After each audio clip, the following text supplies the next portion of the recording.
my roster, but it happens.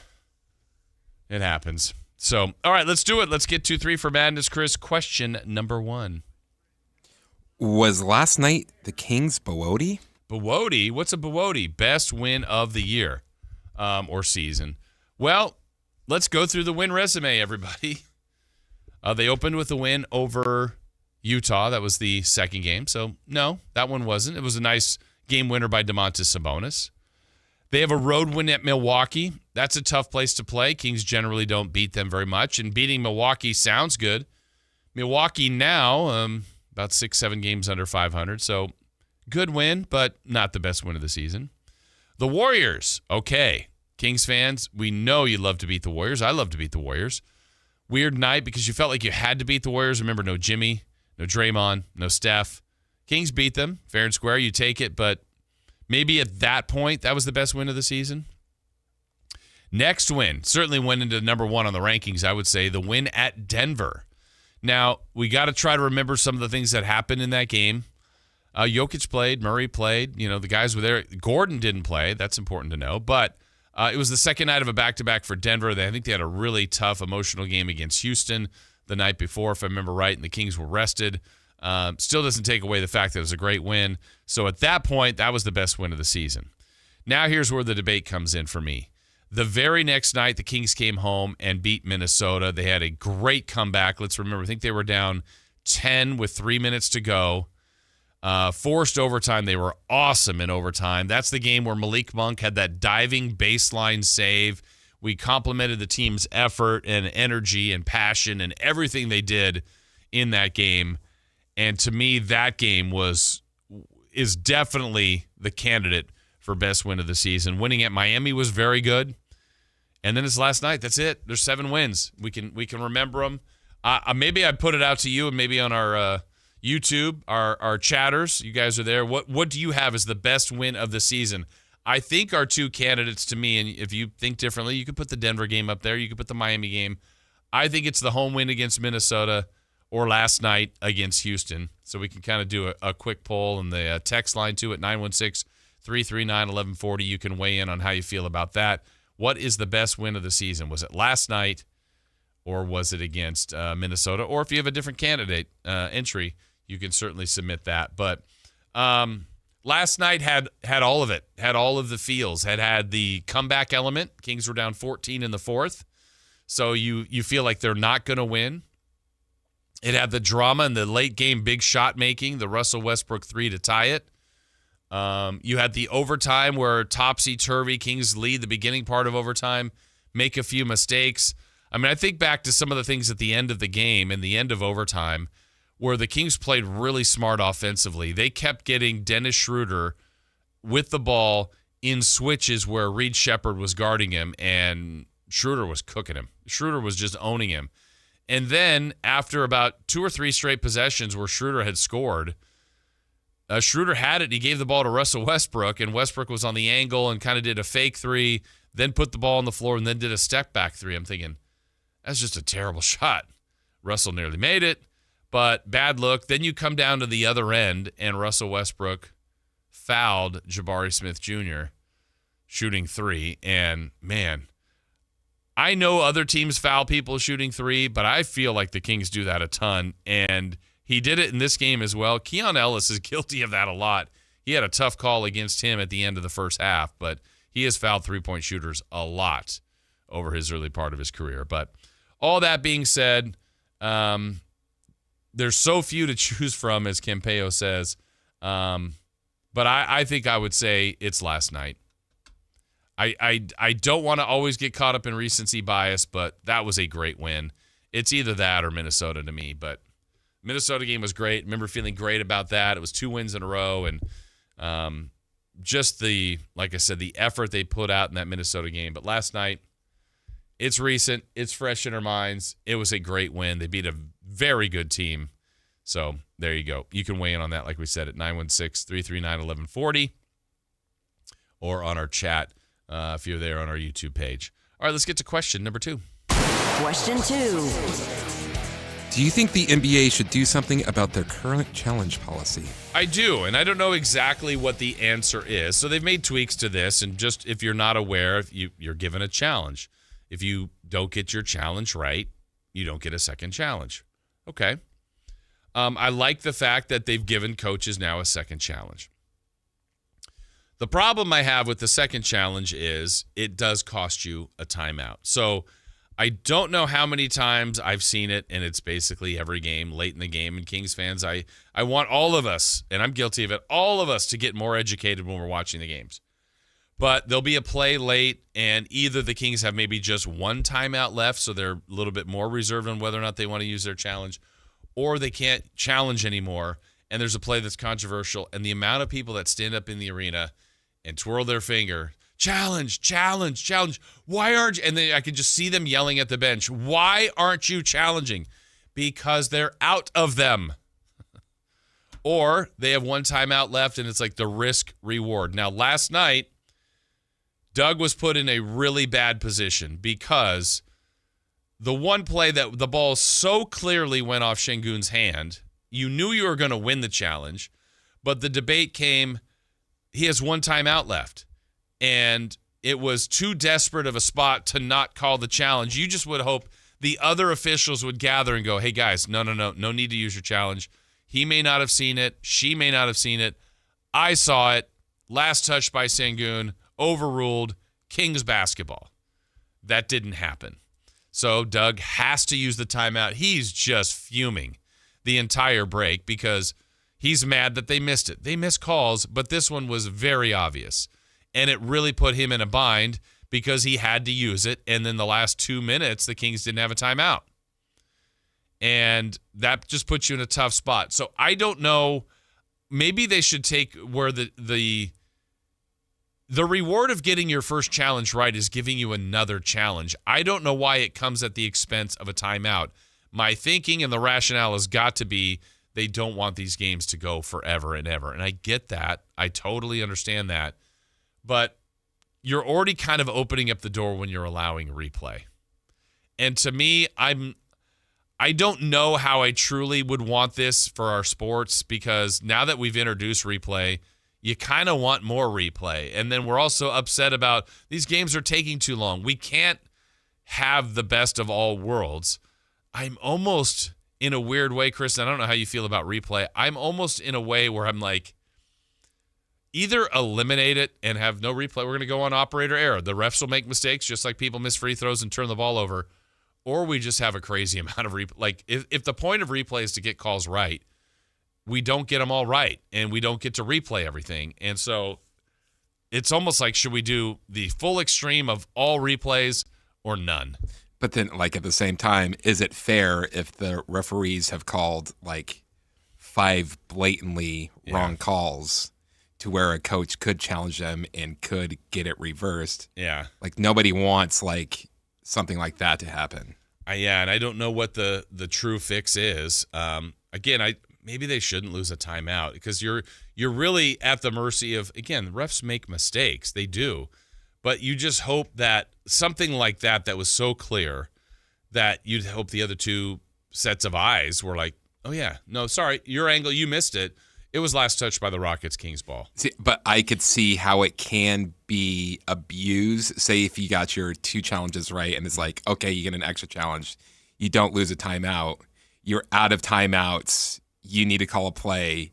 You just challenge a call that's not really close to begin with. So it's kind of a modified timeout. So you can get something quick together. There's always loopholes in this. And I don't know, they'll have the competition committee, they'll look at it, but it's just it put Doug in a tough spot. And it's not just last night. This happens in other games, and I'm sure the Kings would have loved to have had a challenge at the end of the Blazers game 2 games ago when they lost Thursday in overtime in Portland. When Mark Davis called the foul on Russell Westbrook. Now they reviewed it, but remember they had called the foul on Keon Ellis. So they had the wrong foul called on the wrong person, and then they were basically looking at time on the clock, and the call was so late. There was just a lot of things wrong with that one in Portland. But nonetheless, Kings found their way to get through that game, and certainly was one of the better wins of the season, as we said. All right, let's get to question number 3 and 3 for Madness. Question 3. Domantas Sabonis and Zach LaVine are both hurt, and this has given the Kings a chance to see how this team could look without them. What are your thoughts on what you have seen? Well, okay. Obviously, Sabonis and LaVine are very good players. They're very highly paid players. They are players that have been talked about being traded from this team. So you kind of see what this can look like. Now, let's remember, Kings have lost a lot of games. They've lost a lot of games in a row, and I think they'd lost 9 of 10, something like 16 of 19. Like it's been rough, and a lot of that's been with Sabonis out. LaVine hasn't been out that much, but he's been out for a little bit of time. And so I silver lining, Maxime Reynaud in the starting lineup. We have seen a young player develop in front of our eyes. While Eubanks is out, more time for Dylan Cardwell. His passion for the game is off the charts. I love what he tries to do and tries to get the fans involved in the game. So you're seeing a little bit of that. We're seeing a little bit more Precious Achiuwa, though I don't think he's played as well lately, even though I think he's been a nice find for Scott Perry. And then with LaVine being out, it's kind of created a little bit more of a controversy here lately because the Kings have made a kind of a concerted effort here to look at Keon Ellis a little bit more. Certainly Schroeder is back. Russell Westbrook. They're playing DeMar at the 2 to start the game. And it's created that logjam of guards again, even with one of their primary guards out. And at the expense here, it's been Malik Monk. And, excuse me, what we've seen is a lot of people scratching their head, myself included, on Malik Monk kind of being out of the rotation. He didn't play the second half of a game recently, then hadn't played the last 2 games. And by far, one of the loudest pops of the game last night was when Doug called for Malik. Sometimes, there's other coaches working on substitutions. Doug's really locked into the game. And he signaled down to the bench. I could see it, and it was kind of like, wait, me? Yeah. And Malik got up, and you could just sense kind of this momentum going from the crowd. And then when Scott Moak announced him in, boom, huge pop. Hey, Malik scored 2 points. Kings won by 1. Malik won the game. Not really the way it worked, but he got a little bit of a run, not much. And I know in the pregame coaches show, or pregame press conference, I should say, Doug Christie was talking about, hey, look, we're trying to unturn every rock. We are not playing well. We are looking for things to try to tweak. We're not just going to keep doing the same thing and expect for different results. So I'll appreciate that. Now, my pushback would be on the Malik minutes, because I think they're trying to find a little bit more of a defensive-oriented team. Look, the offensive-oriented team isn't working.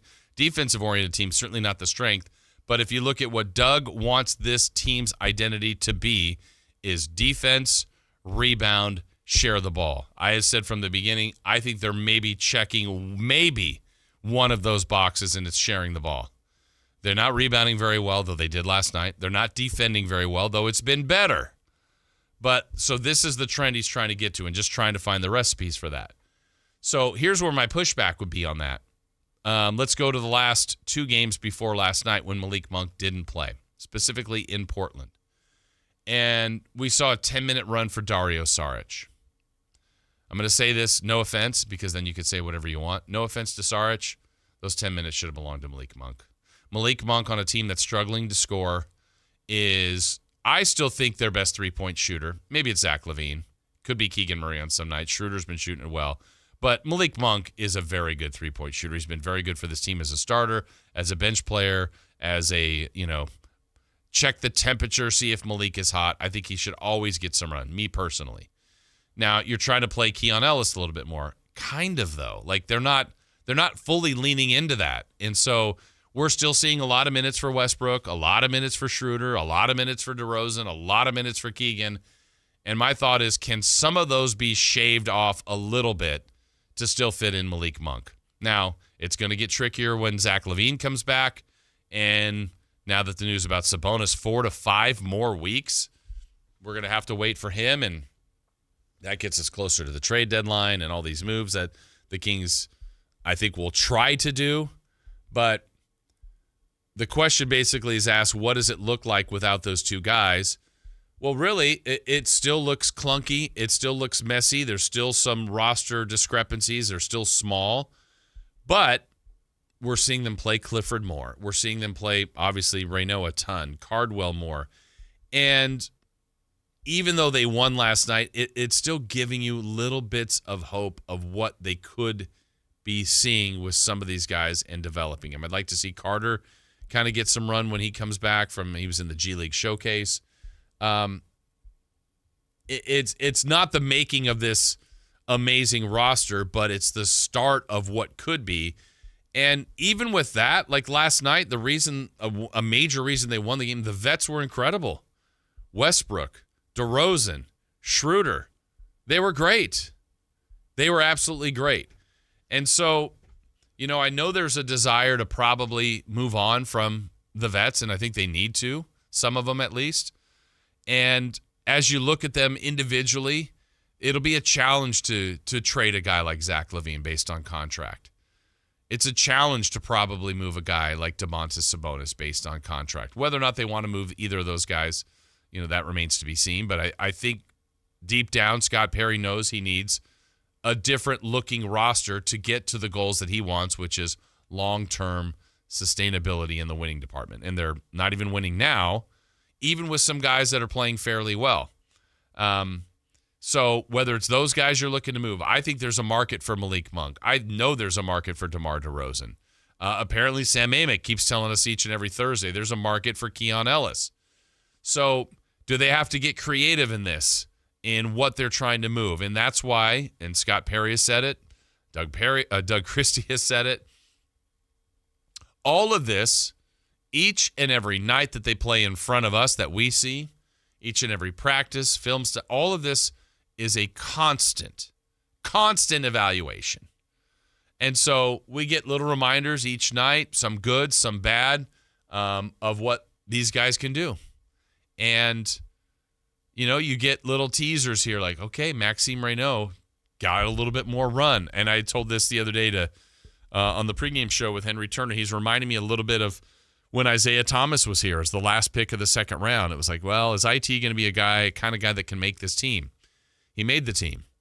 Then it's like, well, hopefully he gets a chance to play. You're hearing word that he's great in practice and it's tough keeping him off the floor. And then, boom, they start playing him. Like, man, when they're playing him, he's pretty good off the bench.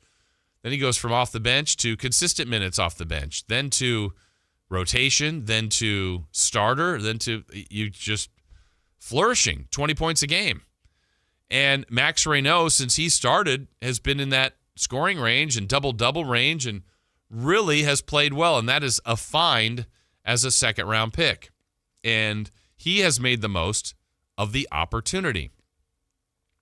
And Nick Clifford, I think the last couple games has been much more aggressive. I think Nick is more of a blend of gets how to play. He's very smooth. He's very comfortable, very versatile, and sometimes just lets the game come to him. I think he's picking up his aggressiveness a little bit more, and we're seeing better results and better statistical production from him. So in all of this losing, they're finding little avenues, very small, but little things that are starting to develop, that while they're still playing the veterans until they get moved, and then whatever comes back in return, and however the season finishes and wherever they finish in a draft order and what their salary cap looks like, that's where this evaluation, that's where this culture, the foundation of what they're trying to build, it's happening. It's a tough watch, right? It doesn't happen overnight. When they talk about, laying a solid foundation, it takes layers, and they're in that phase. But, when you look at a team like that has already kind of made the turnaround, like a Detroit, they took years of winning 15 games, setting an NBA record losing streak. But a lot of those players are still there. Cade Cunningham, Jaden Ivey, Beef Stew, Jalen Duren. Like, that group did a lot of the losing. Now they're winning a ton, and they're going to be here tomorrow night on the second night of a back-to-back, one of the best teams in the East. So you're seeing some incredible things that they're doing all while struggling to get wins. I mean, I would say the biggest compliment I could give this roster on a season where they have 22 losses and they've got some stinkers. I mean, they've got some games you're going, man, they didn't even remotely have a chance to win this game. All the losing they've been doing with a group filled with veterans, I look at like their last 3 games, the Portland game that they lost that got taken away from them in overtime, the other Portland game on Saturday where they just kept scratching and clawing and fighting all game. Last night, I mean, you're down 14. You're going to lose that game to a team that's better than you. They just keep fighting. And that's encouraging to me for the veterans to show that to the young guys that you believe are going to be a part of this team's future. So only 7 wins, but in that last question, without Sabonis, without Levine, it's more difficult for them to win. But these other guys are getting opportunities and making the most of it. All right, when we come back, still to come in this hour, king size, super size rewind. But up next, the NFL, the Niners in Week 16. We got to recap. They clinched a postseason berth. They